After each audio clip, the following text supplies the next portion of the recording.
السلام عليكم ورحمة الله وبركاته. معكم مروة من مطبخ مروة. النهاردة هنعمل سحور بسيط كده ولذيذ كل الناس بتعمله، يعني كلنا بنسحر نفس السحور ده تقريبا في رمضان. هنا عندي كنت لسه قالية بطاطس في الطاسة ديت وحمرت بروها على طول السمبوسة دي سمبوسة جبنة، حشيها جبنة عادية خالص، جبنة دومتي ومعاها فلفل أخضر وجبنة موتزاريلا وجبنة شيدر ميكس كده على بعض، وحشيت بيه السمبوسة وبشيلها في الفريزر بقى ايه، مطلعاها مجمدة زي ما هي وهقليها علشان نسحر بيها جنب طبق كده جنب السحور. طبعا السمبوسة ما بتاخدش وقت خالص خالص في القلي، يا دوبك تحطيها والزيت سخن كده ثواني هتلاقيها اخدت لون من كل الجوانب يعني. هنطلعها بقى كده زي ما انتوا شايفين، وبعد كده ايه تعالوا هنقلي، يعني هنقلي حبة سمبوسة حلوين كده لان انا عندي ولادي بيموتوا في السمبوسة. سمبوسة بقى سمبوسك زي ما بتسموها سموها اهي.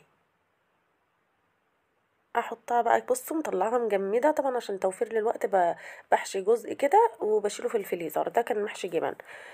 توفير للوقت طبعا، بحطه بقى محطوط في الفريزر جامد. هنا بقى عندي 4 بيضات، هحط عليهم ملح وفلفل اسمر، وحطيت عليهم حوالي يعني اقل من نص كوبايه لبن، تلت كوبايه لبن كده، عشان نعمل ايه، بيض اومليت كده بس متدلع شويه عليه جبن وحاجات كده. زي ما انتم شايفين حطيت ملح وفلفل اسمر، وهقلب بقى البيض كده، هربه زي ما بيقولوا كويس جدا جدا علشان يبقى حاجة واحدة، يعني يبقى سايل كله مع اللبن وكده.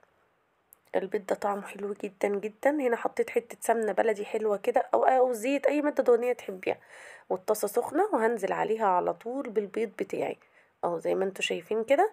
عندي قطع بسطرمة بقى تقدري تستغني عنها وتعمليه سادة، وتقدري يعني لغاية كده صبيتي البيض كده تمام تقدري تعمليه كده.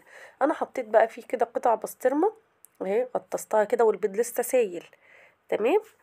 وبعد كده بص بقول لكم ان النار هادية جدا شمعة، وبعد كده هحط عليه وهو لسه سايل اهو زي ما هو حبه جبنه، تقدري تحطي اي نوع جبنه يعجبك. انا كان عندي جبنه شيدر، ما كانش عندي غيرها جبنه شيدر مبشور، حطيت جزء كبير يعني كميه حلوه كده وغطيته وهديت، يعني خليت النار ايه اقل من الوسط سنه.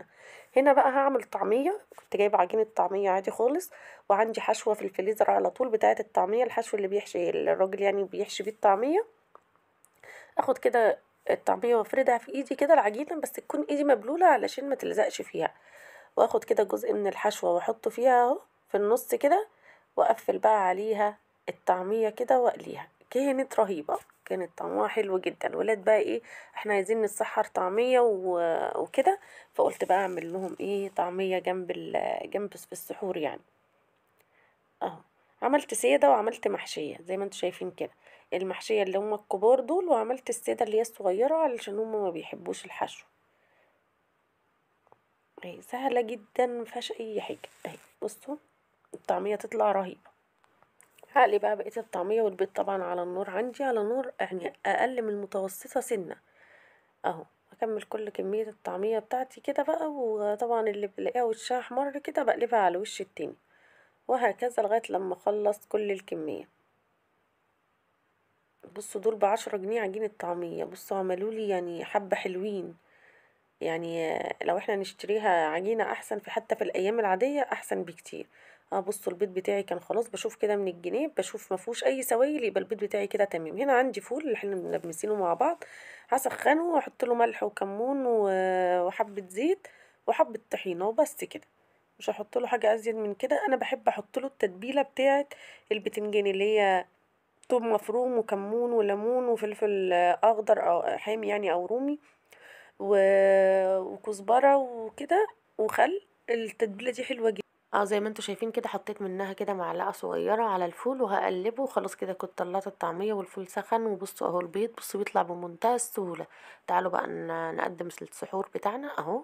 بصوا البيض جميل جميل جدا. حمرت طبعا بطاطس والطعمية ومخلل، واحط بقى ايه السمبوسة، واحط هنا معلقتين طحينة كده. الطحينة دي احنا عاملينها في البيت جميلة جدا، وعملت بتنجان مخلل، وده كان السحور بتاعنا.